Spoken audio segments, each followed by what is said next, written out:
What did you say? Let's start the show? Let's start the show. Podcast 6. 2 days off, man. 2 days off with football all over the place. Just craziness in the world of football. I love it. Too many days off. Yeah, it might be. We might have to do like a Sunday morning session, something where we can just, I don't know, bridge it. 30 minutes? Like 30 minutes? Just like a quick, like, yo, it's Sunday. Here's what's going on. Check out these games. Maybe we'll make it like a here's the spread. Maybe do like a betting line. That's what I'm saying. Like, man, we'll talk about betting line. Like, yeah, because my parlay came through this weekend, baby. Boom. Maybe just do talk quickly about the games of the day, you know? I just find it funny how, you look at like these guys in Vegas, do they really know anything about football, or are they just, taking numbers and throwing them out there? I mean, because you look at, for me, I look at LSU, LSU 29-point underdogs, and Alabama totally covers and blows them out. How the hell they know that? No, Vegas does because they run analytics. Although I do like the fact that Orgeron lost his mind on Pelini. Lost his mind. I mean, I think he threw the headset at him. Not gonna lie. So we could roll with that. I think it's crazy. I mean, look, I work for a crazy head coach who loses his mind on the sidelines, and I've seen him spike a headset and break a headset, but never thrown at somebody. Oh. Yeah, well, let's see. Here we go. All right. I mean, I'm sure there's just so much. This is the music version of what I so you can't really see. That was a good jam, though. It was a good jam. All right, we'll share the all right. Ed Orgeron, LSU, Saturday night primetime against Alabama in his own house. LSU coming off a national championship, loses his mind. So I love the music. You're right. Here it is. Boom! Tommy in the club. Yep. All right. Thank you, Go Bigger Eddie. Oh man. So basically, what you have there, his coach losing his mind. But I mean, there's so much built up. An accumulation of averaging. Let's see what LSU. I don't have to put it on the screen, but let's see what LSU's giving up. I mean, look, you're the head coach in the SEC #1. Okay, you're coming off a national championship run where nobody thought you would win a national championship, and now you've built that and set that bar, and now you go ahead and you bring in this new defensive coordinator in Pelini, who's, he was the head coach in Nebraska, left in kind of an ugly way, kind of disappeared for a couple years. Doing extracurricular? What? Was Bo Pelini just coming out of Youngstown State? That's where he was. He hid for a little while after he got whatever at Nebraska. Or his brother that was doing the extracurricular stuff. Correct. So now he gets hired as the LSU defensive coordinator and, has obviously not lived up to par. They lost to Bama 50 of a 55, but a week before that they lost to they've had a terrible year. Texas A&M, who's a top 5 team, possibly on the cusp of, the Final Four. They gave up, it was 20-7. They beat Arkansas 27-24. They lost to Auburn 48-11. Auburn's not very good this year. They beat they played Texas A&M tough. Listen, either way, it's the SEC. Every week is going to be a dogfight. Every week you're playing someone who's good. Even if they're bad, they're good. So you got to bring your A game. And look, it's LSU.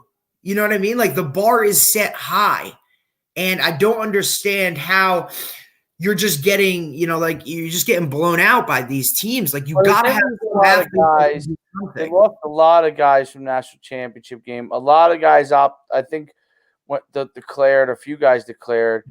I mean, they Right. lost to Mississippi. And those are the problems you're going to have when you're at a program of that size. Like, guys are going to look out for themselves and say, is it really worth it? Are we going to win a national championship? Probably not. Let me protect let me protect me and opt out so I can I can stay healthy and go. Like, it's not really a team thing. And that precedent was started a couple years ago, at Stanford when McCaffrey kind of opted out of that bowl game and said, look, man, I'm going to be a first-round pick. Is this worth it for me? And he said no. And when a guy who's kind of looked at as a character guy makes that decision, I think it changes the whole mindset of now these high-end guys or draft picks. You know what I mean? Look, is it my thing? Absolutely not. Team guy first. I want to play with these guys that we've been through it all together. One last game, but I also don't know what it would be like to be a first-round pick. What do we call that? A business decision?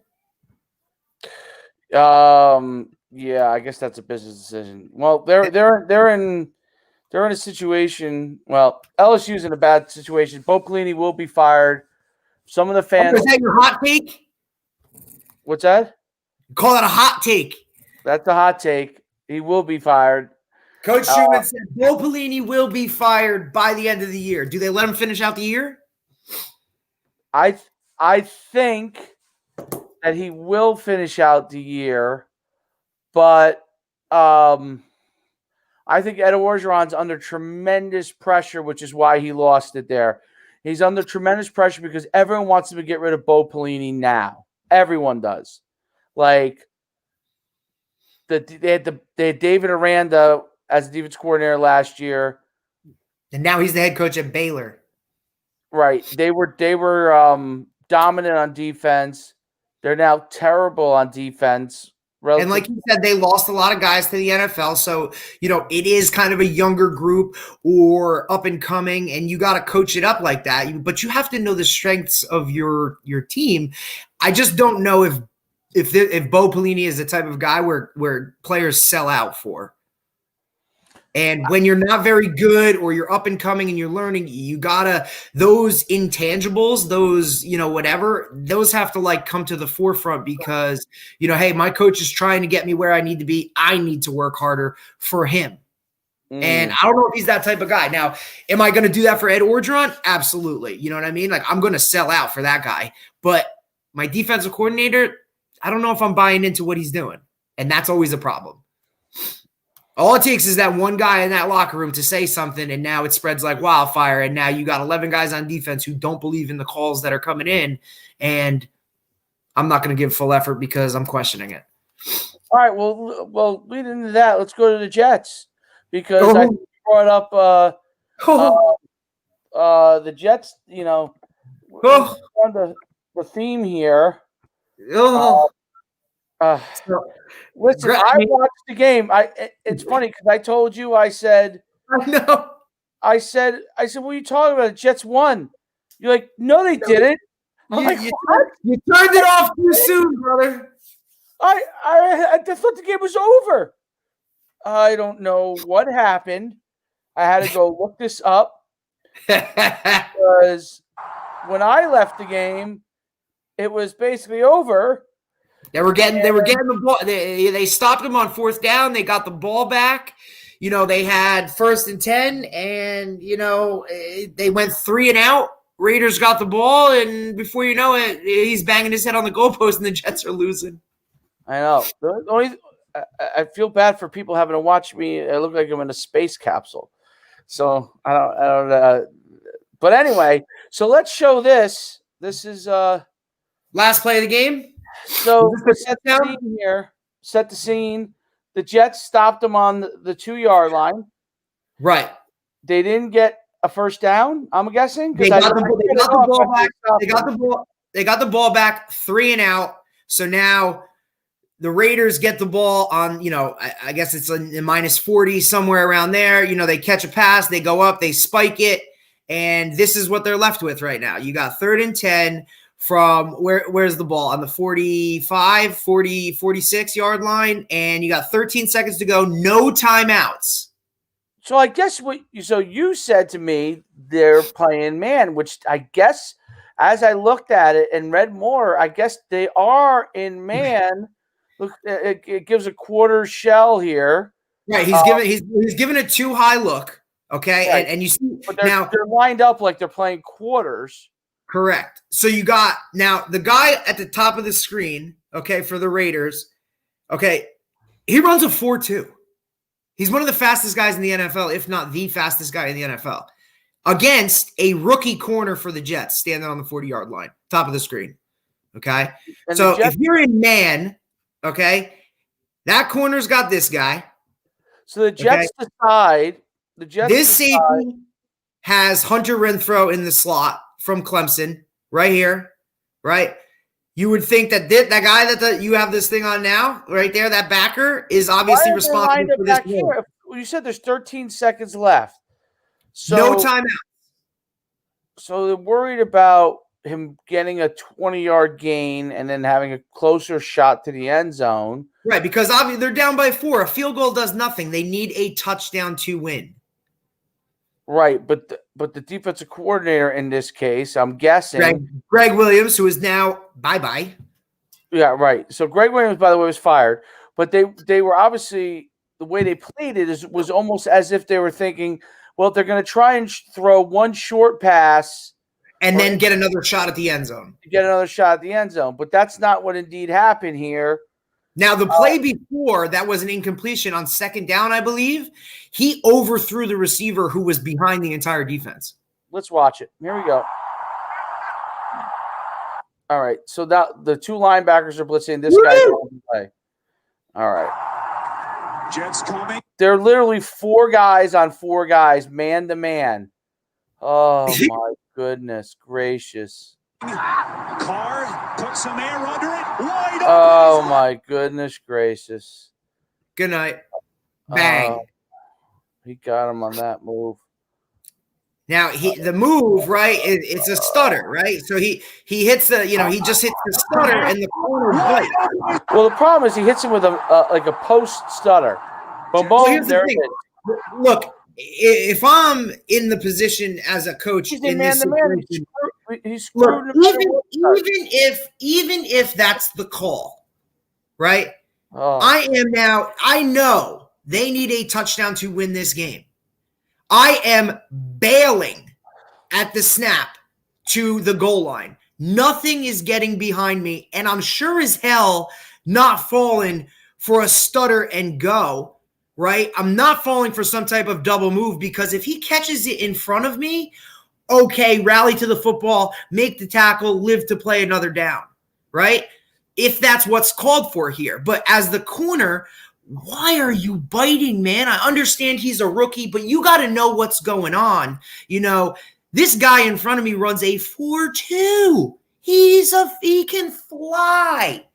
And it doesn't matter if he runs a 4.2 or not. I can't let anybody behind me because they need a touchdown to win the game. It's an overall disaster. And here's the worst part. The Jets have a timeout.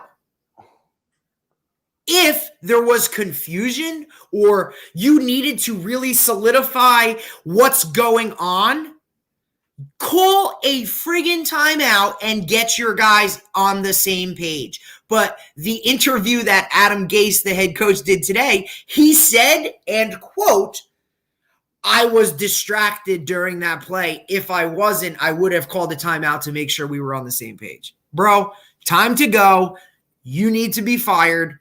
Let's go. I don't know why Adam didn't.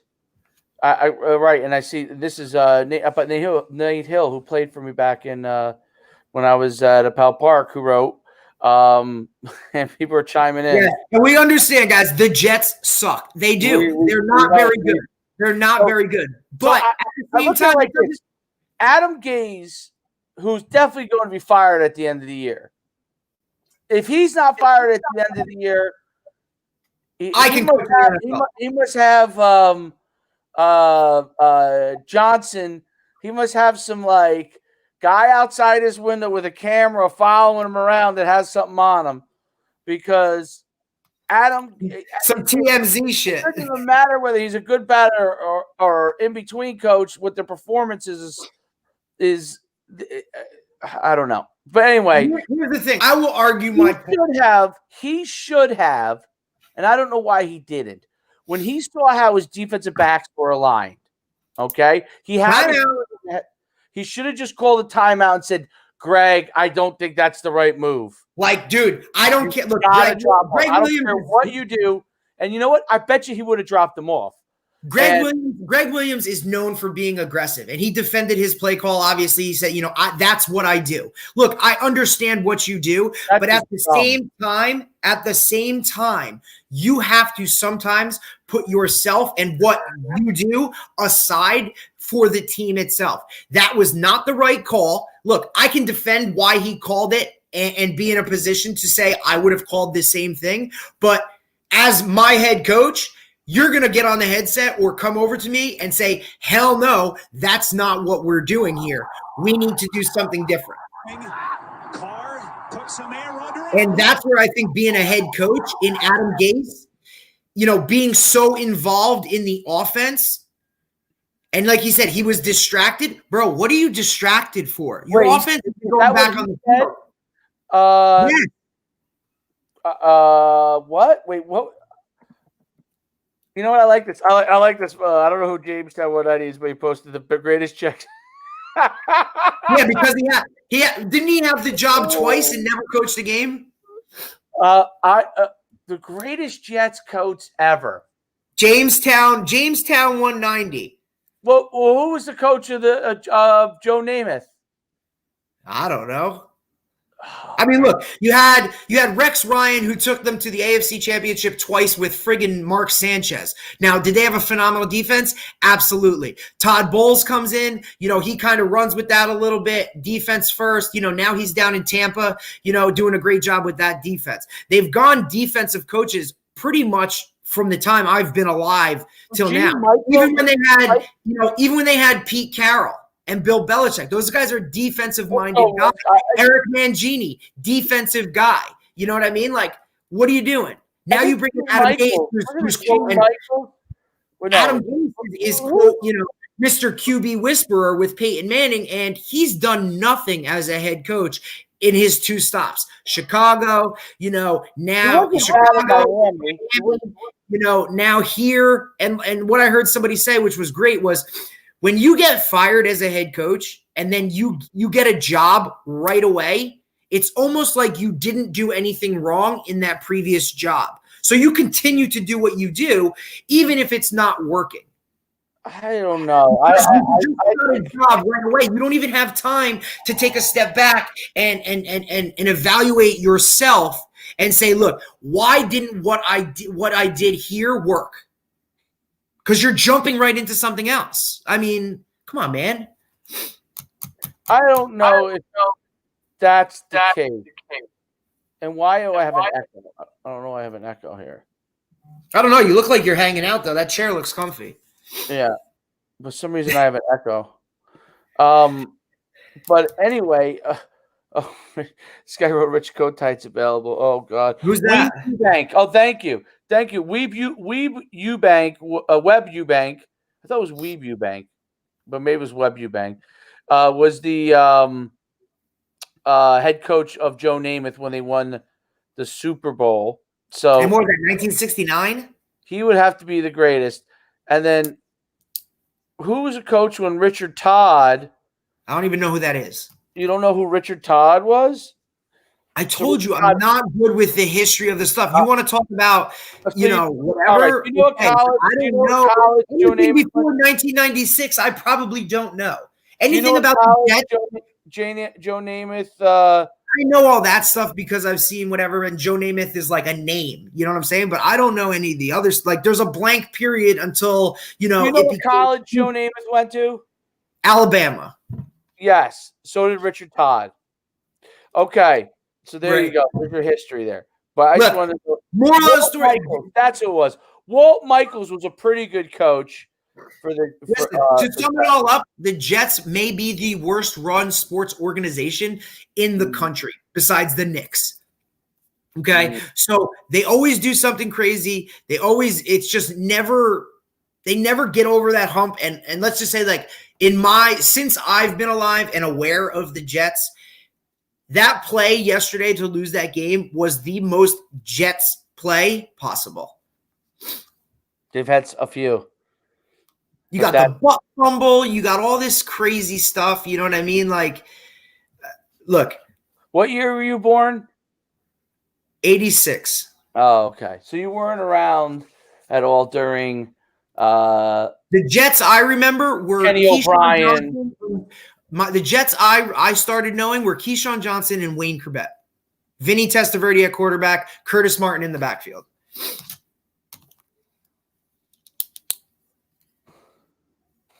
Yeah. Well, Richard Todd, Kenny O'Brien, Joe Namath. Didn't they have a great defensive line for a couple years? Yeah. What the heck was it called? The New York Sack Exchange, right?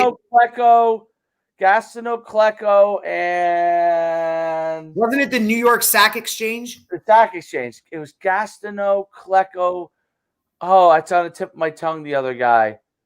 The Boomer era. Your boy Chris Latrella says the Boomer era. That's Boomer Esiason, correct? Did Boomer Esiason win any games? I don't know. Gosh, there's a lot of eras of bad play. Didn't Boomer Esiason play for the Bengals? Yes, he did.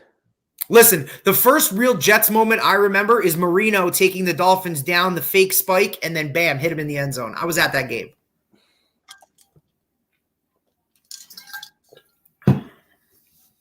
Man, we're getting a lot of interaction from the fans today, baby. I love it. They love the Jets, boy. People love their Jets. Hey, all right. So, how about the Giants? And I'm not normally but the Giants, amazing turnaround.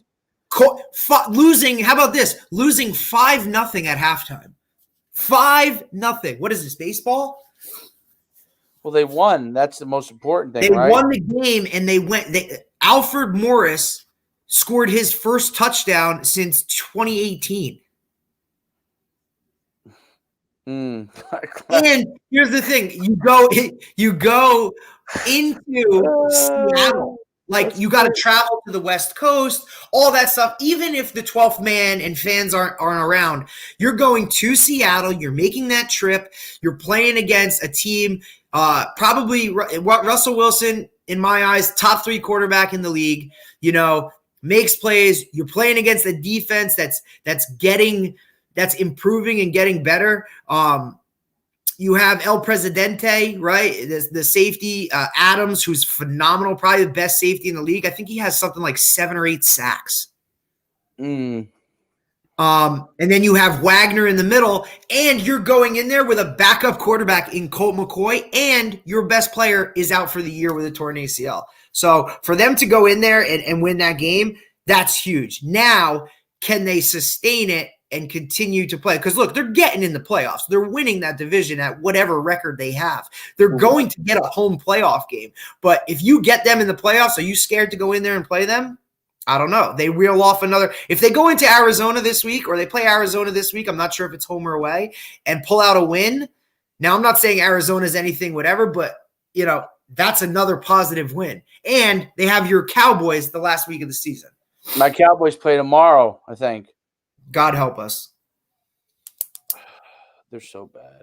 I can't even watch them. They're bad.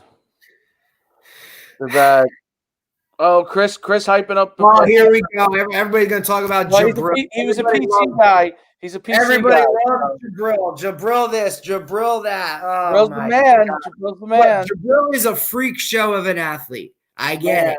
He can make plays. And listen, when he was at Michigan, you know, Don Brown used him in every way possible, but he's a guy that you have to put in the right positions to make plays. You got to move him around. You got to bring him off the edge. I mean, I like the fact that he's still returning punts. The kid can ball. You know what I mean? The kid can definitely ball. He's probably the most underrated guy in that secondary. He's probably one of the most underrated safeties in the league, to be honest. You also have, what's his name, playing corner? Who is that, Logan? right? The Rutgers guy. That guy's going to, you want to keep him, you're going to have to pay him some money. No doubt. No doubt. And I do like the head coach. I like that guy. I like the fact that my man Jamestown is hilarious. He said, I think it'd be negligent if the NFL allows the Jets to draft another quarterback. Honestly, if I am, what's his name from Clemson, right? If I'm that guy, and Elway did that once before. I know I'm going to be drafted. I don't know if I want to go to the Jets, bro. What did Elway say? You had Elway and Eli did the same thing, correct? Yeah, I think so. But yeah, who did Elway told someone not to draft him? Chargers? No. Well, Eli was the Chargers. He said, "Hell no, I ain't going to San Diego." My lighting is horrendous. I can't believe. Will you just focus on this? Like, stop worrying about the logistics and talk ball. I am talking ball, but I mean, I'm not in my right place, and now I'm at 8% battery, and I don't know. You know what? Here's the thing: you got to adjust. I don't know where my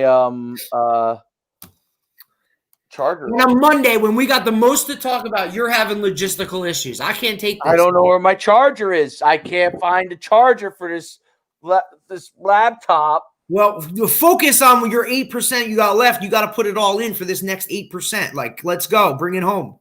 Yeah, true. Okay, so how about Coastal Carolina BYU? What do you Boom. What a win. Great win. I love the T-shirts that came out. Mullets versus Mormons. I think it's amazing. Look, what a story, right? What a story. Kudos to BYU for saying, look, we'll play anybody, anywhere, anytime. Let's go. So Coastal Carolina opens up with Liberty going down. College game day is going to be there already. BYU is trying to make a fuss that they should be in the Final Four. All right, let's go. They go down there and lose to, an up-and-coming FBS team who just had a bunch of dogs that were willing to go out and continue to punch you in the mouth. Look, we don't care who we're playing. You're coming down here to Conway, South Carolina. We're playing on a field that 10 years ago was a friggin' watermelon patch, okay? And come to our teal turf and let's go. For the millions of fans who missed it. Listen. Who cares? Football is football. These guys don't care. You got a Heisman Trophy, candidate, possibly a first-round pick quarterback for BYU playing against a true freshman in Coastal Carolina. First quarter, no score. CJ Marable. Boom, here we go. Excellent running back, CJ Marable. And listen, the offensive line for Coastal Carolina, no one is over 300 pounds. Their center is 5'9", in Coastal Carolina 290. Of the scoring variety, that is. Under 2 minutes now. I thought it was going to be a shootout, but then no. Absolutely not. Coastal's offense is very interesting. There's going to be a lot of people making that call down there saying, what are you guys doing? I want to do something. Yeah, they run the option out of offset eye. And they do all kinds of funky stuff. And listen, if I'm a DC, how about this?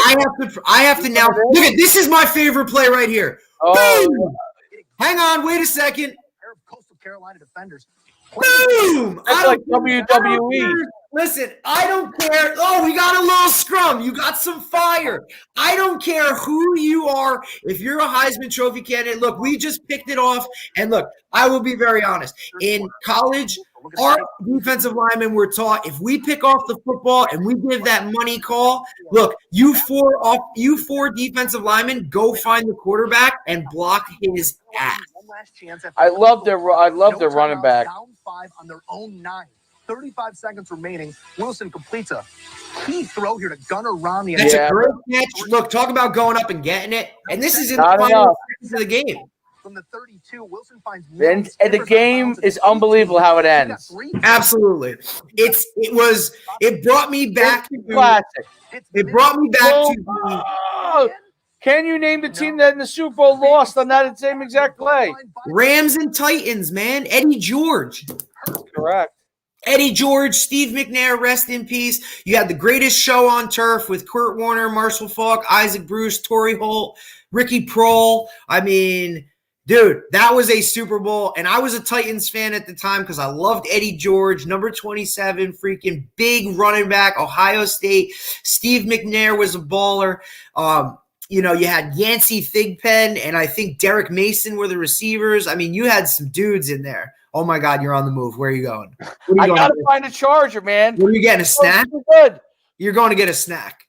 No, I'm not going to get a snack. I'm trying to find a charger. Oh, this is a first, ladies and gentlemen. Episode 6, we got Coach Schuman on the move. I'm on the move. What am I supposed to do? Go out of battery here or what? I don't know. I guess I'll have to take over the show and fly solo. It's like Cribs. MTV. It's like Cribs. Oh, we got a new element. Oh, going down the stairs too. Oh my yeah, God, man.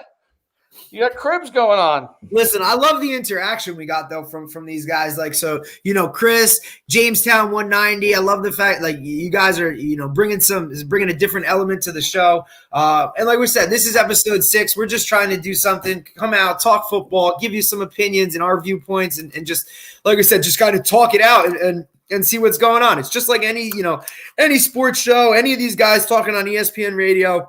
All these guys are Monday morning quarterbacks. Everybody, that was the wrong call by the Jets, or the Giants are doing this. Look, I mean, these guys just talk, and I don't understand. Like, sometimes I'm listening to them and I'm saying, where are your credentials? Like, where do you get the ability to have an opinion like that? I think some of the guys that have played in the league or done things like that, I kind of respect a little bit more when it comes to that.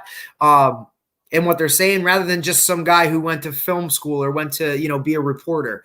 I don't understand where they come from with some of their viewpoints. And everybody wants to talk.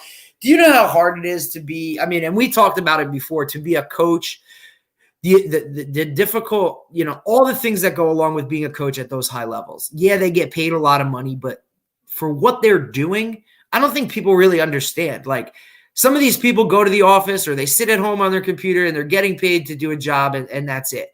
The job of a coach, bringing home a paycheck, depends on an 18, 19, 20-year-old kid playing a game and being successful at it.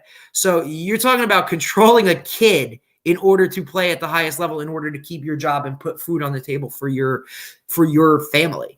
There's pros and cons to both of that, in the sense that it's just wild. It's a way better job than digging ditches, and so there's pros and cons to it. For some, though, at least if I'm digging a ditch, I know that I'm doing the work. I'm sitting there with a shovel. I'm putting the shovel in the ground. I'm doing the work. I know if I get it done, I will be successful. You can do everything under the sun as a coach. Put your guys in the right spot. Make sure they're aware of this. Do this, do that. But if they don't go out and execute. Yeah, but you know what? There's two different elements to it. There's talent level, and then there's execution. So depending on Chris just made a great comment. He goes, he said, look, some of those people have never slept on the office floor just to get the W. True. And I understand that, because I'm just like, the things we do behind the scenes as coaches and the time that we put in, people have no clue. They don't know about sleeping on a cot in the office, breaking down film because you got a quick turnaround from a game. They don't know about all the time we spend doing our thing and whatever. People don't see that. All they see is us with headsets on the sideline. They have no clue. Sometimes our players don't know what goes into it. Of course. Well, they don't, because they don't realize what is required to have a good game plan together. So what I was going to say is, talent level is a big part of the first step. So huge. That's why recruiting is so big.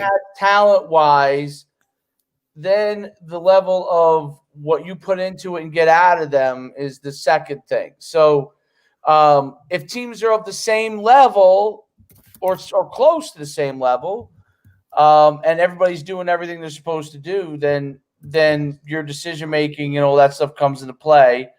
And I feel like if you're doing everything you can and you're getting everything out of your talent level, you're maximizing what you could do.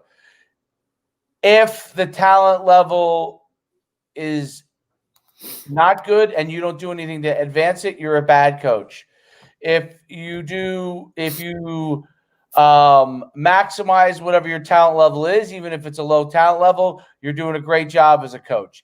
If your talent level is better than everybody else and you don't do anything and you just win with whatever your talent level is, then you're a bad coach because you're just leveraging your talent level. So there's talent level, maximizing your talent level, getting the most out of your players are components to everything. And then where your talent level lies and how much you get out of them relative to what other teams you might play have are a big deal. Now, when you get to the pro level, if you get everybody's got good talent.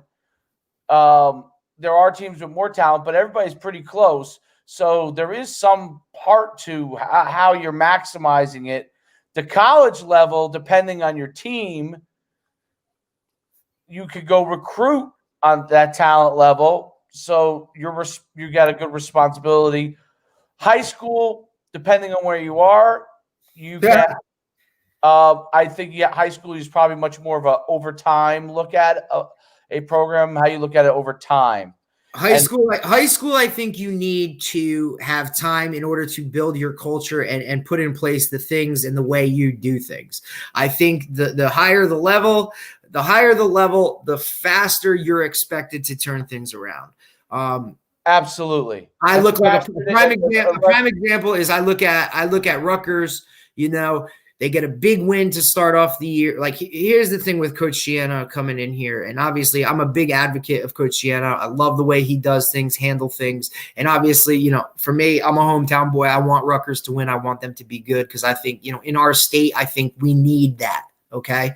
Monmouth shouldn't be labeled as the best team in the state. No offense. Okay. Look, very good program. Are they labeled as the best team in the state? I would think so. And to me, when they were supposed to match up this year, week 1 or whatever, Rutgers, Monmouth, I thought that was awesome. Thought it would have been really cool. Just a different level and different type of football. But Coach Schiano coming in, what's the first thing he does? He tries to develop relationships in order to create that recruiting base that he needs. He needs to keep his guys in Jersey. He needs to get certain guys to come in, transfer in, and then build the culture around that. So when he comes out and beats Michigan State week 1, okay, now it's, okay, look, we're seeing things. And you've seen glimpses of it along the way. A Michigan win would have been huge. A Penn State win this weekend would have been huge. But you're looking at little things that, they're one of the few teams, I think there's only 6 or 7 teams in the country that have returned a punt and a kick for a touchdown. Okay. So you're talking about he's coaching up the little things, right? The little things that we think are big things and impactful, like special teams. When I see a coach that's focusing on that and those elements of the game, okay, those elements of the game, when you have guys continue to come off the edge hard on an extra point block, when you have guys on kick return that are really physical and getting after guys, that tells me that kids are buying into the culture and now it's going to progress in a positive manner. Boy, today there's all kinds of great news. Yeah, I agree with you. Long and short of it, BCS. This is what I'm working with, folks, ladies and gentlemen. This is what I'm working with. Hey, listen, I think the key to success is getting the maximum out of your players. And listen, you've done that more than you can on your team. You've done that more than anybody that I've seen. I don't know if I've done it more than anybody, but I'm saying the programs you've taken over, okay?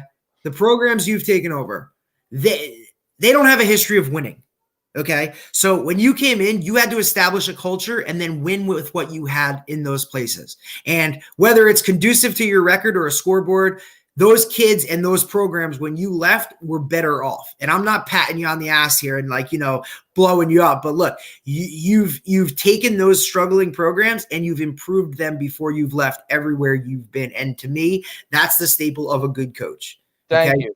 Rings are great. Wins and losses are great. But, are your kids successful after they leave? And is the program established, culture-based? Have you left it better than you started it? And in the places you've been, I think so. And it's not like you've taken jobs that were, hey, we're a steady playoff team. We're just looking to get into the next one. I mean, you've taken teams that were like, hey, let's hope we have a game this week because we have enough guys. Yep. Well, we'll keep doing that and continue that where we are. So it's development, man. It's development. It is. And people say, the whole thing is about this. You invest in the kids, they're going to believe in the program. You get good players out for the program, show them where they can go, show them they can go to college, show them a path to success, show them what they have to do, guide them. I believe that, you can't just only pat them on the butt. You got to make sure that you are tough on them where you need to be tough, so you get to the part where you can really congratulate them. And that's a key component of it. That yin and the yang between loving your players up and making sure that you're critical where you need to be in order to get them to improve is key, and helping them understand that that's important. And then also helping them understand that getting the best players you can out is important. Like, I mean, I've always been a big believer, and you probably heard me say this, I don't care if someone's never played football before. Recruit the hallways, brother. Yeah, if you're a good athlete, or you're a big guy, or you want to be, we'll coach you up, get you better. And here's the thing, guys that have never played the sport or have been, deterred from the sport, all I'm asking is that you come out and try it. Put on a helmet, put on some shoulder pads, run around for a few days. If you like it, great. Now we've just found something, and let's develop you and see what we can get. But at the same time, if you don't, that's cool. Okay. Understand, but at least you gave it a try. I love Chris wrote SB someday. I was at SB for 4 years, 2 as an assistant, 2 as a head coach. I will not be returning to SB. Not unless they get turf. Yeah, that's. I've moved out of that area. That's no longer. And listen, here's a funny little side note, right? What was my? I love where it came from, but what was my first teaching job? What? Saddlebrook Middle School, baby. There you go. And we had some great times, good times there too. But once you kind of move on, a little bit. And I've always said this, like Group 1 coaches in New Jersey, I give them a lot of Group 1, man. I give all the credit in the world to those guys, because they're working with 20 to 30 guys on a team. If you have a dude, he probably does everything. He's probably the quarterback, the punter, the kicker. I mean, he may hold his own kick and then kick it. You know what I mean? That's what I loved about it. Those guys coach the hell out of it. I love that about it. I also love that I like big school stuff. I like, kind of keep progressing. But what I liked about small school coaching is that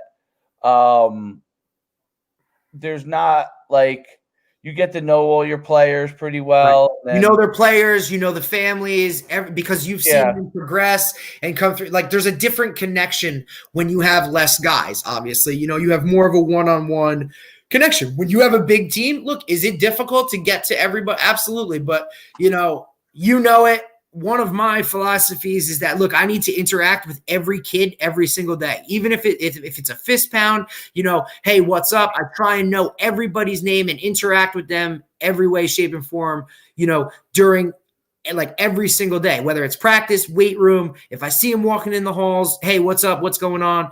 That's why I love coaching special teams, because it allows me to interact with every position group across the board with the team. You know what I mean? As a defensive coordinator, as a DB coach, as a receiver coach, like those guys sometimes, any position coach sometimes only interacts with their group of guys during individual. As a special teams coach, now I get to interact with everybody, because I'm working with, the offensive line when it comes to to field goal, extra point. I'm working with the defense when it comes to field goal. You're working with different guys. You're working with seniors. You're working with juniors, JV guys. All those guys, when you're talking special teams, like now we're on a whole nother level. And that connection, also the same reason I love coaching JV, or your sophomore team, because now you can interact with those younger players that maybe don't get as much attention on Tuesday and Wednesday because you're focusing on the varsity guys. Now you get to interact with them. And anybody who's ever coached JV or a sophomore game, The chaos of it, you got to love. You're drawing stuff up on the bus. You got guys throwing guys in positions like, hey, can you play this? Do you know what's going on? Just go play football. And the looseness, I think, allows those guys to go out and have fun when basically they're getting their asses beat on scout team Tuesday, Wednesday, Thursday of the game week. And that's why I love the special teams aspect. I love the JV sophomore game aspect of it. Friday nights are great with varsity and wins and losses, but the development of those younger guys, to see them basically come in as what I call puppies and then leave as dogs, that's amazing. I love that. That's the aspect of coaching that I think is people don't understand and they don't see it. And when people ask you why you coach, that's why I coach. To see the development of a younger kid who's a little boy, doesn't really know what's going on. And then 3 years later, he's an all-division guy heading off to college to play college football because he's developed and he's bought into the culture and the program. Like, that's why I do this. Sure as hell ain't for the paycheck. BCS ratings just came out. Bama won. Notre Dame, and amen to you. You're 100% right, Coach DePascal. That's why we love you. Okay, Alabama, number 1. We do. I may not know their real names, but I got a nickname for them. I promise you that. That's right. Alabama, number 1. Notre Dame, number 2. Clemson, number 3. Clemson jumped Ohio State. Now, Ohio State is kind of in limbo with their game at Michigan this week. The last I heard is they were dialing it up. They're going to practice. Michigan is going to practice tomorrow. So right now it looks like that game is a go. I think that they're going to literally get blown out. Michigan is going to get blown out, and it's going to set a tone that says, Ohio State, we should be in this Final Four.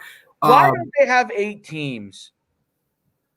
Listen, Mike Leach, my mentor, has argued this, and there's a great clip of him explaining it.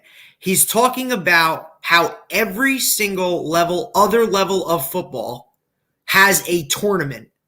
You're talking Division III playoffs, there's a tournament. Division II, tournament. FCS, tournament. Where teams win their conference, they get in, they dial it up against somebody else, and they continue to progress. We've definitely moved ahead in having a Final Four playoff, but let's expand that thing, man. Make it bigger, because some of these teams deserve to play in these high-end games. And look, you want to make it, hey, you made a, what is it? You made a New Year's Day bowl game. That's great. But if you're not in the playoffs, man, all right, cool. I'm in a bowl game, but I want to play for a national championship. Give me the opportunity to dial it up on the field rather than, just have some computer spit something out and say, hey, okay, you're the best team. Settle it where it needs to be on the field. Well, because Cincinnati's going to be screwed out of this. Texas A&M possibly, Florida possibly. Well, now Florida is going to play Alabama in the SEC championship game, so they have the opportunity to make a statement. Coastal is number 11. Coastal just had listen, there are now, I am starting to see 5-star recruits who are dwindling down their lists, and I've seen 2 or 3 where all of a sudden the top 5, you got Coastal Carolina in there. Come on. Swear. From one game on national TV and a big win over BYU. That's what winning big games does for you. That's what exposure does for you. Listen, you don't know about Coastal Carolina unless they reach out to you or you reach out to them. It was pretty interesting. A lot of these guys with signs now for Coastal are saying, hey, we're the only team, we're the only undefeated team in South Carolina, taking a shot at Clemson. All right. That's true. They are. Coastal, I wish they could pick up a game at A&M or something. Oh, that might be a little scary. Why not?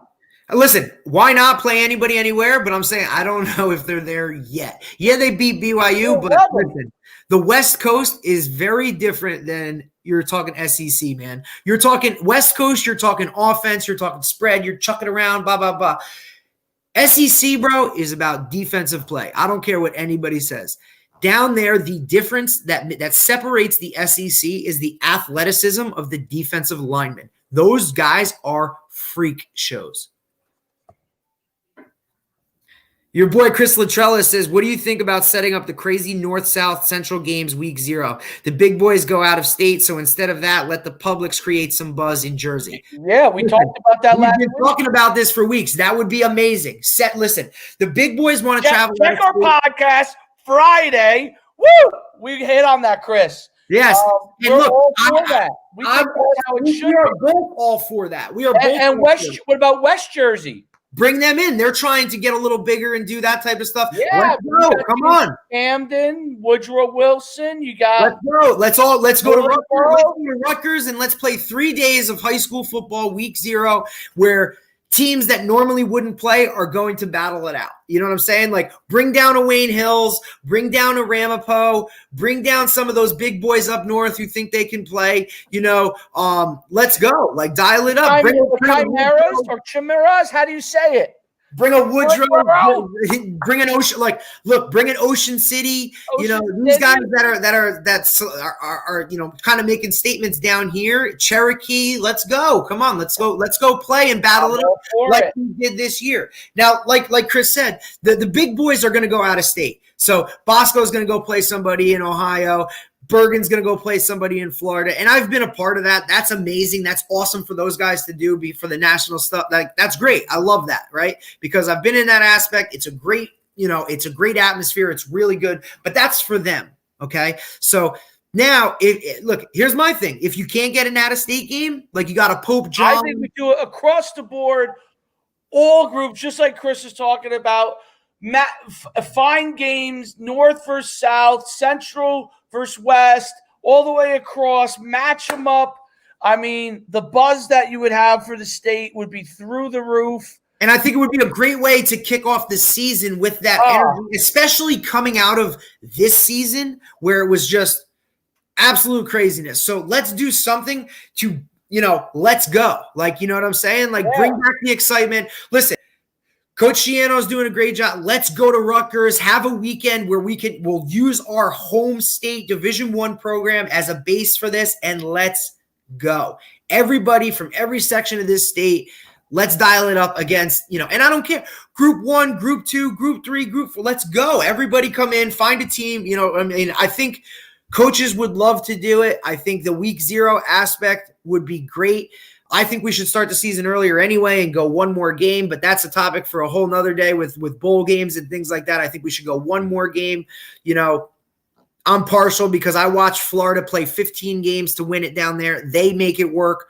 Why can't we do it up here? I understand winter sports are a whole thing. And I could go on a tangent about the way our playoff system is set up and the way it is. And we could have 3 days worth of a show for that. But I just think that the idea of like Chris says here, an old school kickoff classic, abso-freaking-lutely. Let's get the West, South, North, East. I don't care where you're coming from. Let's dial it up. Travel a little bit. Get these kids to Rutgers so they see the facilities and see what's going on there. Have that feeling of a college stadium, and let's go. I mean, they've done it for a couple years where, you're bringing in some teams from out of state and whatnot. Maybe, I know Peters has played I think it was like Erasmus Hall or something from New York, but let's keep this thing in state and get our best teams playing against our best teams. 100%. I like, that is what makes it fun. That's what makes the element go to a different level. That's what builds your state up to a different level. Takes away some of the monotony. Now you want to get now we know who the best public schools are. Now we know because they played each other. Right. We know what it was exciting playing you know what I'm saying? I like the fact that we were bringing down a North Jersey team to come play Central Jersey or whatever the hell we are. It's different because you and I coming from the North are saying, guys, this is Hackensack. They're a good program. They're this, they're that. And our guys are saying, what do you mean? This is a team that's 0-4. They don't really – it doesn't work like that. I think there should be more what's the word, continuity or awareness of how good certain teams are, north, south, east, west. You know what I'm saying? Like, at the end of the day, it's all New Jersey. And yeah, we have, 28 state championships or whatever, but I think it would be cool to start off the season with that kind of like, let's go. I mean, I compare everything to Florida because that's what I know. It doesn't matter where your school is. If you're a 5A team and they have 8 divisions, 1 through 8, that's the size of the schools. And we're talking, let's say if you're a 5A team, right? My buddy who's at the school, and I always reference it, American Heritage Plantation, Fort Lauderdale, they're a 5A team, freak shows all around. But listen, they've played 5 games this year where they've traveled over 2 hours. And that some of it has to do with COVID and some of the other stuff, but their playoff games that they've been in, I mean, they're in Fort Lauderdale, they're playing somebody in Jacksonville. It doesn't matter where you're located in the state, you go and play that game. And then this year they've moved the finals, which are in 2 weeks, to Florida State. So they're playing the finals in Tallahassee. They normally play them in Orlando. I think that's really interesting. A couple of interesting side stuff. If they can get it done, Dave, if they can play 15 games to win a state title, they have 5 rounds of playoffs. Like, listen, the emphasis is put on the playoffs and winning a championship. For us up here, I feel like the emphasis is just playing games in your region and all that kind of stuff. Like, you want to win a championship. Yeah, have a chance to play for a championship. Exactly. I think let me figure it out on the field. Yeah. Yep. Couple of interesting things. Yeah, look, is his entire secondary going into SEC schools? Yeah, they are. Does he have 3 former pros that are coaching on staff? Yeah, he does. But at the same time, I mean, it's different, but it's not. It's all at the end of the day, it's college, it's high school football. Yeah, no. Chris brings up a good point. The state doesn't understand the money that's involved. Well, lighting. Oh, hey. Oh man, can't have 2 clowns have a show. Dude, it's Monday. Like Mondays, we got to do something because we can't keep all this bottled up for 3 days. So, you quietly, and I bring this up. They're not an elite team yet, okay? But quietly, Chip Kelly has UCLA. They beat Arizona State. They beat Arizona. Herm Edwards. They lost to UCLA by 3 only. I mean, not UCLA. Wait. Who lost to? They lost to Oregon by 3. They only lost to Colorado, who's also undefeated by 6. And they beat Cal. Chip Kelly last year was under tremendous fire. And now this will be his 3rd or 4th. He's got them playing, man. And if with his system, if those kids start to believe, boy, he might only be a year or 2 away. And listen, it's always the battle when you're talking UCLA, USC. Chip Kelly is phenomenal. He wasn't very good in the NFL, but some guys just aren't NFL coaches. I mean, that guy got the job at Oregon coming from where? Do you know? What's that? Chip Kelly got the job at Oregon. Where was he before that?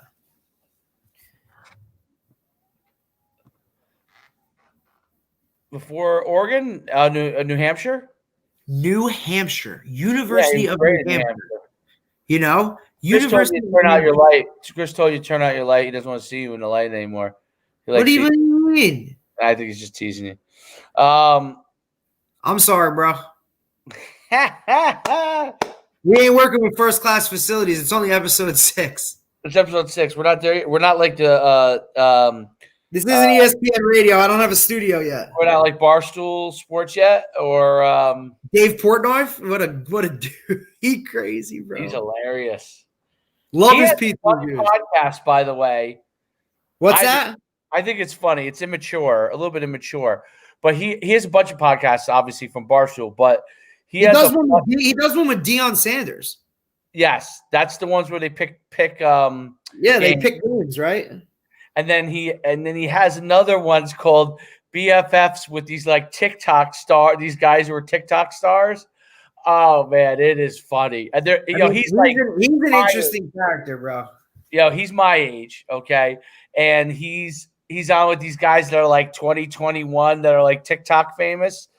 And it is funny stuff. It's basically like it's almost like a TMZ of just their group, but it is funny. Oh gosh. He does some wild stuff.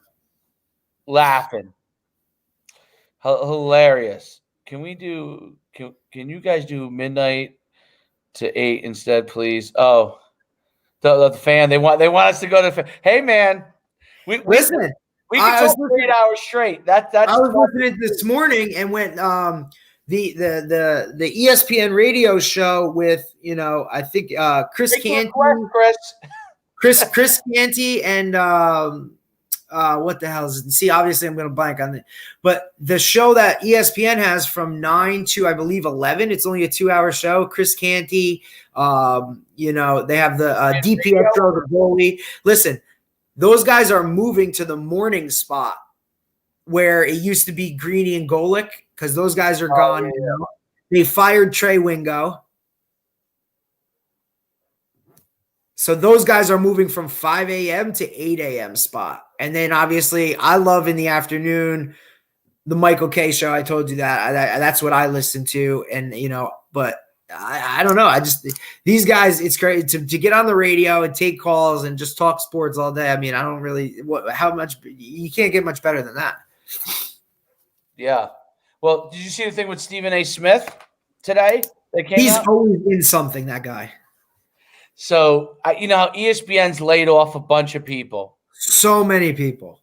So, Stephen A. Smith, he said, well, I guess I'll just put it up here. Basically responding to somebody, I'll show you. It was a couple of tweets. I'm just curious your take on it.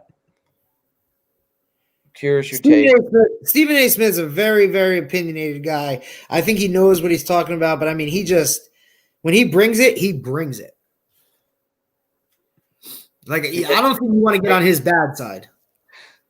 You might. Well, this was his tweet. I don't want to go too far because I'm sure it gets graphic. But basically, he's coming at people. I guess somebody came at him for how much money he makes, and they're laying all these people off. The way I actually agree with what he said, in a sense that he brings in revenue, and like people, like he's saying, people watching this for him. They're not going to get rid of the talent if he's bringing in right. The revenue. So people's got to understand. People, that's why a part of the whole culture right now that like they want to eat the rich, no matter who they are. It's nonsense. Yeah, they want to crush them. Anybody who's making money is in the crosshairs. It's complete nonsense. But I mean, there are things I disagree with Stephen A. Smith about. But first of all, it's not his decision. Like, I mean, he shouldn't have to take because they're laying off other, which is not great that they're laying off people. But yeah, but why should he take a pay cut? He chose to go in certain directions that the people aren't following. So Stephen A. is still one of the directions that people watch. So they're not getting rid of him. I don't know what they're talking about, but without getting too political, it means the bottom line is in any business, this is important for people to understand. This is a capitalistic society, and if that goes away, you won't have no Apple iPhones. You won't have no Apple computers. They're businesses. You will have no. In order for them to operate, you need to have a marketplace. So the bottom line is that people should stop being jealous. I'm not. Chris, I agree. I don't like Max Kellerman. No, me neither. I really do not like him. I don't like Kellerman. I can't stand Kellerman. I don't like him whatsoever. He's awful. He doesn't even know. Boxing, bro. He was actually really good at boxing. He was good at boxing. And now I don't understand some of his outlooks. And right now, obviously, he must have said last year or something that, Carson Wentz is not a very good quarterback and he's going downhill and the Eagles should move on and yada, yada. And now with Carson Wentz not performing, he was right and he's riding this thing. Like I said it first. I did that. Look, bro, you made a call. Good job. Congratulations. Right. Move the frig on. Like, right. I thought he was good at boxing and that's what he should have stayed in. I mean, I don't like him on the other stuff. He gets an hour show on ESPN radio right now, 98.7. All over the place. Stephen A. is more of a basketball guy, but he has the ability to. He hates the Cowboys. I know. Well, you know why he hates the Cowboys? Because of he hates the Cowboys. Because Skip Bayless was on with him all the time, and that's all. Like, there's another one that's disappeared. Oh, Skip Bayless. Skip Bayless just likes to hear himself talk. So, although I guess you can't be in broadcasting if you don't like your own voice. It's probably the wrong industry for you. I'd say so. What was I going to say? That's now it slipped me. We were talking about before we were talking about revenue. So it's important to understand that, like, if you bring in the revenue for the company, if they're not going to get rid of you, bro, you're making them money. Of course. So those people will make more than other people because they're bringing in the revenue. So in some companies, it's the salespeople. At some other companies, it's the talent. But the person that brings in the revenue is always going to make more money, and that's just how it works. And honestly, that means that they're going to they're the ones that build companies. I mean, now look, they're the one, they bring in the revenue.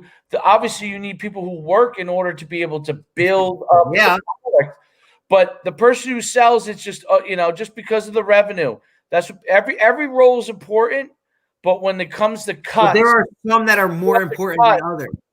When every revenue, so all the non-revenue generating jobs, in good times, you're hiring a ton of them. And that's what happens. In bad times, unfortunately, non-revenue jobs get cut. That's just how it is. Now, when you're in public life, otherwise the business is going to fold and you have nothing. I don't think that's what people don't understand about the business world. People are like, oh, it's cutthroat. Well, it's based on production. Yes. If you bring in the bucks, you're going to stay. That's part of the fun.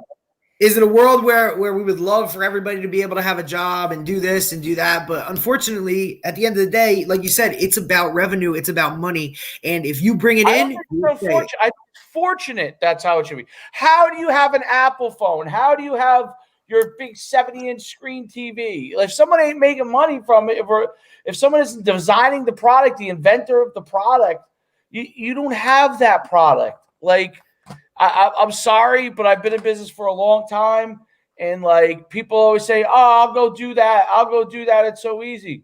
I would say, go try it. Try it. Pay the payroll. Go do it. Pay the facility fee. Go do it. Shark Tank's one of my favorite shows. Go do it, man. Go do it. Don't talk about it. Be about it. Don't talk about it. Be about it. Case would have a job for life. Case is definitely not. Listen, they are going to, and here's my. It may not be a hot take, but I'm calling it my hot take. They will not win a game. They will not. New York Jets will not win a game. They will be open season. Yeah. Look at the games they have coming up. I believe they're playing Kansas City. They have the Rams. I mean, no way, dude. Yeah, I think that they're in trouble. So hopefully they still can get Trevor Lawrence. Trevor Lawrence. Otherwise, Justin Fields may not be a bad consolation prize. He's okay. Did you see him? this weekend in their game. I mean, his I think it was his running back broke a long run, and I'm telling dude, he dialed it up and ran downfield to pick off a guy on a block. And Ryan Day, why was he out? Because he has corona? Saban was back in a week and a half. Ryan Day's been out for 2 weeks. He's got yeah, because Larry Johnson, the defensive line coach, was the first African-American coach to get a win at Ohio State. Oh, wow. Even though he was the interim, that was pretty big. What are you doing? I was waving to Nicole. Oh, my God. I think she wants to be on the podcast. I mean, she can be a guest. I mean, she's hardcore. What do we have her talk about? I don't know anything. She's got opinions. We can have her talking about shopping for couches. Why, you're looking for a couch right now? Oh. For long periods of time, we have been. The Jets also have 3 first-round picks and a shit ton of money. We have another special guest. I hear him rolling around. Who's that? Pete Sampras? Pete Sampras. Hey, Pete Sampras, come here. Come here. I'm more of an Andre Agassi guy, but hi, Troy. What's up, man? That's how you know it's getting to the end of the show when he can no longer stay away. Yep, he wants his pirate booty. Troy, tell the fans how good you are at tennis. Should we put that on the? I think we can pull it up. Wait, can I pull it up? I don't know if I can. Andre Agassi, right there over your shoulder. I don't know if I have. Oh, you know what? I don't have it on. Well, at least you found a charger. Yeah. Hey, can I finish the show? Oh. All right, I'll see you later. It was nice having you. Oh man, you're in trouble. Oh yeah, you saw it. Oh yeah. Chris is looking good. He is looking good at court. Second time. Listen, I posted. I don't know if you saw it on Facebook. He's gonna brag. But go ahead, brag a little bit. Second session. He's got the backhand. He's moving with the backhand. He's starting to learn to serve. Second time. You better start reading some tennis books, bro. Hey, listen, I just get him with a good tennis instructor. That's the key. We just talked about coaches. That's it. Right there. Tennis is like world, bro. He could travel the world. You know what? I didn't tell you this. This was a great drill I saw. So here. Listen, so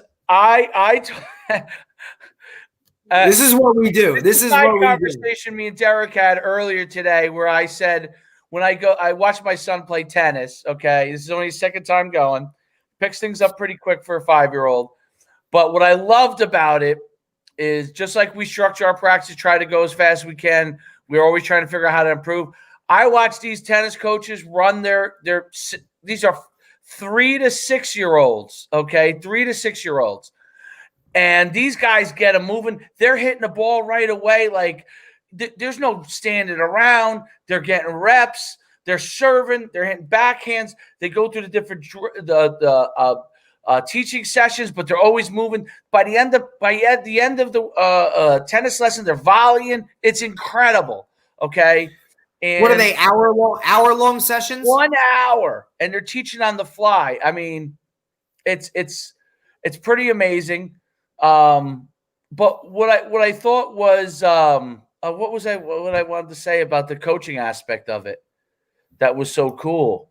I forgot. I think you were trying to hit on the fact that these guys are interacting and coaching from start to finish. They're maximizing the hour that they have, and there's no downtime. There's no stand over there, go do this.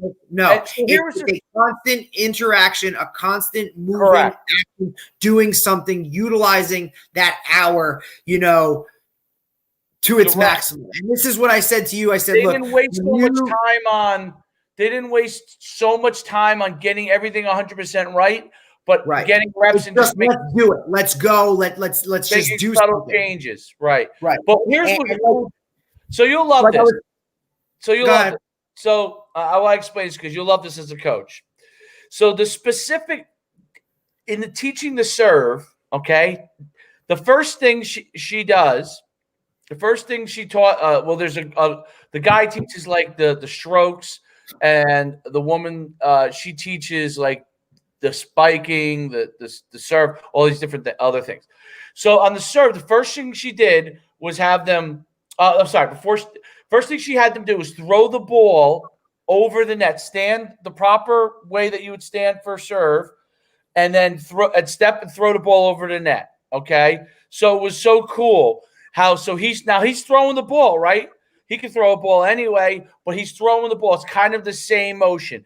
Then she Correct. has them. Then right after they're doing that, then she has them just toss it up and catch it with one hand, Right. toss it up. Right. So she's hitting on the individual skills that go into a bigger picture. Right. And then boom, they bring the racket in.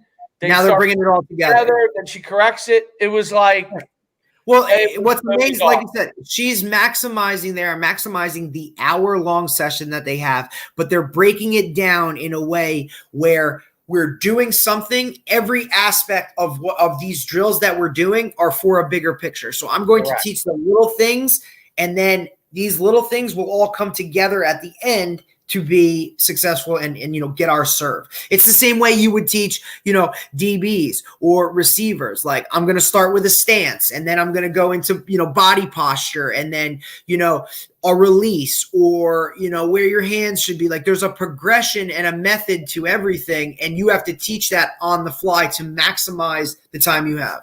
Remember you talked about this? That's what I was saying. Yeah. So, Chris, I referenced this earlier. And if you have the ability to do this, like, a lot of the things that I've read about, higher level teams or programs where you have the ability to watch film after practice, there's not much what you would call coaching on the field. Look, we're running a script. We're running through these plays. We got to get through all of these in order to get our reps. We're not going to stop practice and correct things. What we're going to do is we're going to we're going to mark it down, play 25. We got to take a look at it. So-and-so did this, whatever. Okay, let's go, next play. But we will now, when we come into our meetings at night, correct it and talk about it. And that's how we'll coach in order to get our practices, where they need to be, time-wise, rep-wise. Otherwise, you're out there for, some of these guys, old school, 3-4 hours, and the kids are done. Like you said, 90 minutes, I think the kids dial out. Yeah, absolutely. I think seeing and obviously with this generation, they don't like to be like Chris says here, they don't like to be told what to do. You have to explain it to them. They want to know the why. All right, coach, you told me to do this, but why? And that explanation part is what adds time. If you're constantly explaining why, minutes are going, reps are getting lessened, and you're never getting through a script. So, okay, look, Alex, just listen to me right now. We're moving on to the next play, but look, I'll mark it down and I'll explain to you why in film session. Next play, let's go. 100. And obviously, and like a lot of teams that could do that couldn't do that this year because of the situation we're in. They couldn't have formal meetings. You couldn't go sit in a classroom and watch film. You can do that stuff through Zoom, but at the same time, like, you want that interaction where I'm in a room with my players. Absolutely. 100%. Great explanation there. Oh, that's interesting. Remember the big tight end from Toms River they had last year? He went to prep school. He's going to Monmouth. Or I think he's going to Monmouth. So he spent the year of prep school to go to Monmouth. He's 6'4", 245. He was good last year. I don't know. That's a pickup. Still, for me, if you're 6'4", 245 and I'm going to a prep school, like, I hope Monmouth gave him a full ride because I don't know. If you're paying for a prep school, you're looking to get something big. And to me, I don't know. Is the juice worth the squeeze? Am I going to go to a prep school and then get an offer to Monmouth, or do I just want to go play D2 or D3 ball, start from the time I'm a freshman and play for 4 years with maximum amount of reps? That's a decision every individual kid has to make. For me, it was, I'll go to a smaller school and I'll just ball out because I want to be on film, or I want to be, you popped up film is key, and all of a sudden I'm talking about film. I just want to play. I wanted to play football and just play games.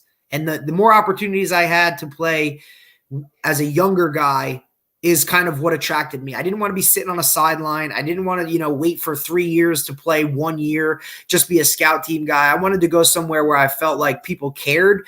And they liked the fact that I was there.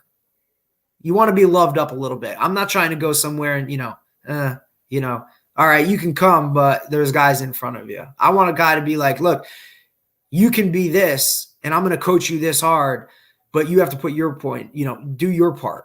I want to have that opportunity moving forward, which is why, another segment we could talk about is why I'm a huge advocate that if there's a coaching change at your college, you should get a free one-time pass to transfer anywhere you want and play immediately.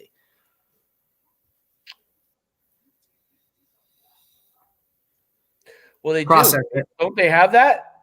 I mean, I think there's a lot of stuff that has to go into that. They self-apply for it, I guess.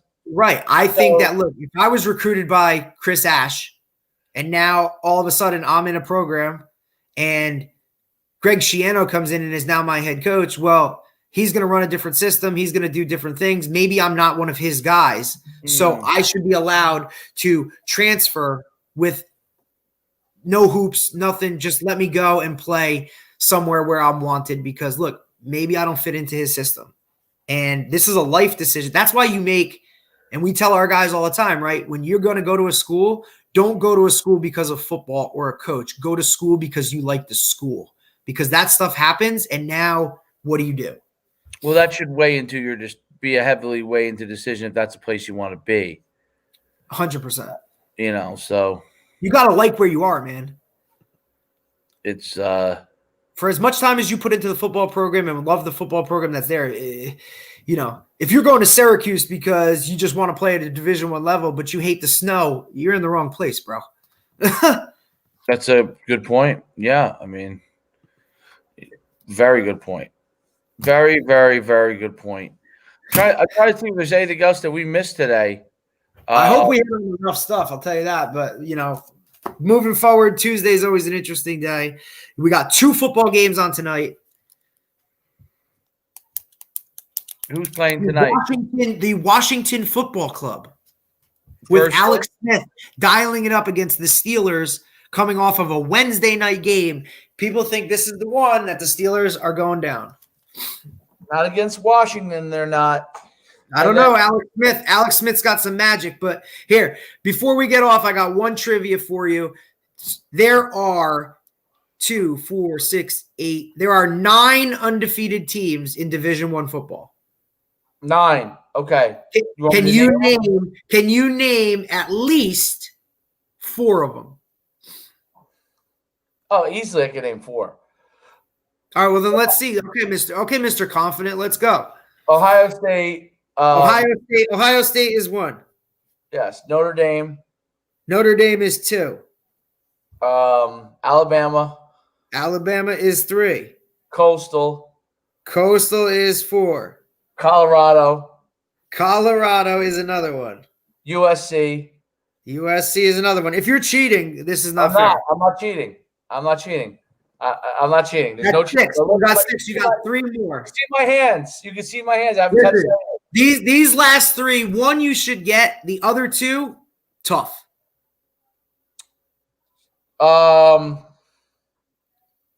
This team you've been talking about almost every show. You drop this in. I dropped this team in almost every show. They're on the outside of the Final Four, but you have an argument that they might be in. Oh yeah. Cincinnati. Right. That's the one you were talking about? 1, 2, 3, 4, 5, 6. That's 7. Yes. So Cincinnati was the one I was talking about. Now these last 2 are difficult. I think I can get these last 2. Hold on. They're tough. I'll give it to you. They're tough. Oh God, who's winning the MAC? Because they're kind of lower tier teams. Yeah, I figured one of them in the MAC. I figure. Let me guess. No, actually, I think they're in the MAC, but I don't know. They're probably the most northeastern team in the MAC. Buffalo. Yes, we have a tie. So yes, Buffalo, and then you have one more who's on the West Coast, and I don't think you would ever guess that they're undefeated. West Coast would never guess they're undefeated. Never. They're never in anything. They're never in anything. Ever. Never in anything. West Coast. Never in anything. Idaho? No, Idaho's not even Division I anymore. Come on, man. Okay, all right. So I'll take that one back. Hold on. Let me give you one more. San Diego. And West Coast. San Diego State? Correct. No. Close. It starts with a San. San Jose State. San Jose State is Oh, undefeated. that was one of the three I was thinking of. They've beaten UNLV, Hawaii. They've only played 2 games. Okay, that's funny. So the games tonight. I'm sorry. They've played. Wait. Oh no. Hang on. I was at the bottom. Washington versus Steelers. Hang on. I was at the bottom. Let me get. I want to. I'm going to give San Diego State some time here, bro, because now they do. What is this? Wait. Hang on. I don't know. Oh, those are old games. Those are from 2018. All right. I need a fact checker. We're off. So, games tonight. We on picks? Yeah, picks. Let me see some lines here first. We're going by. Are we going by lines? Well, listen. I'll make some picks, but I want to know what it is. Washington versus the Steelers is just starting right now. The Steelers are favored by 6.5. I'm taking Washington all day. I'm taking Steelers. I think Washington's going to lose by 3. I think the Steelers are going to mess them up. And then you have at 8:15, you have Buffalo and the Niners. The Niners now playing a home game in Arizona. Buffalo going to the West Coast. San Fran is favored by 1.5. I'll take the Bills. I think I'm taking the Bills too. I'm taking the Bills, even though they don't have their number one receiver. I think better quarterback. Yep, I do like the quarterback. The Niners are banged up across the board. They're playing in a different place, stadium. And look, Kyle Shanahan's a great coach, but I don't know. There's just a lot of things stacked up against them. There's a lot of things going on there. Yeah, I think that's going to be the difficult one. Yeah, so Big D's picks, Coach D's picks are Washington and Buffalo. I'm picking Washington to cover. I'm not picking Washington to win. Washington to cover.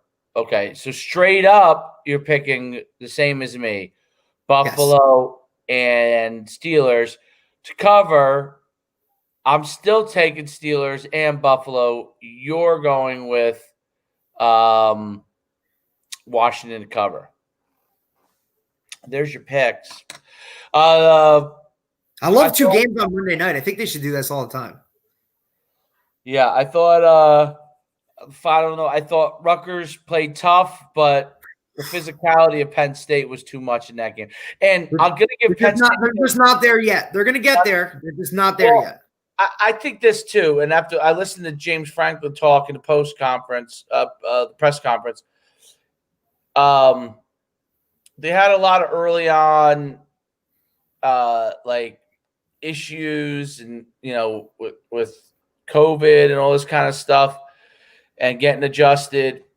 And but the last 2 games they've looked good. They obviously beat up on Michigan, who isn't very good. But then the Rutgers has been playing good, and they beat them up physically. I think that was the thing, is they beat them up physically. It wasn't skill so much; it was really physically.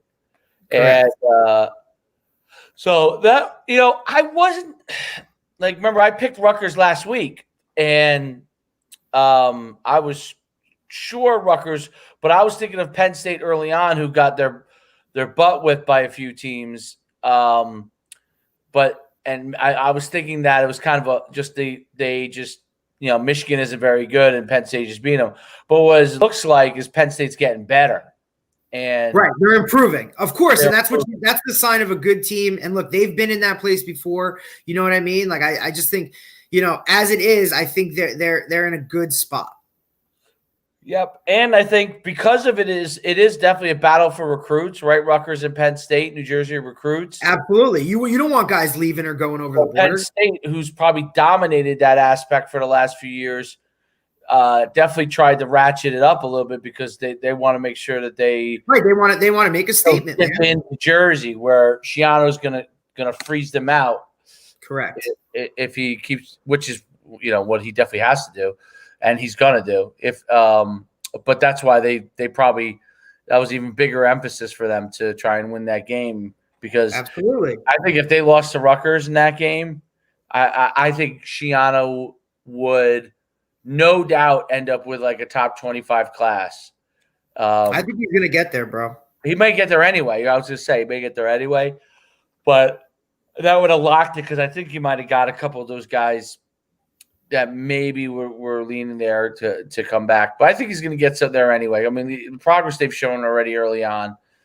And it's the first team. It was the first team that I saw, and I don't really understand it, but maybe Penn State was just maybe people just need to see it enough times on film that anytime Langen got in the game, they just pack the box and let's go. Let's go. Yeah, I was shocked that other teams didn't do that, especially since they used Langen at quarterback last year and he ran the ball a lot. So right. Penn State, when Nunzio took over, he became the guy. Right. So Penn State did that well. And that definitely had an impact on the game early on when there was opportunities. And then, so.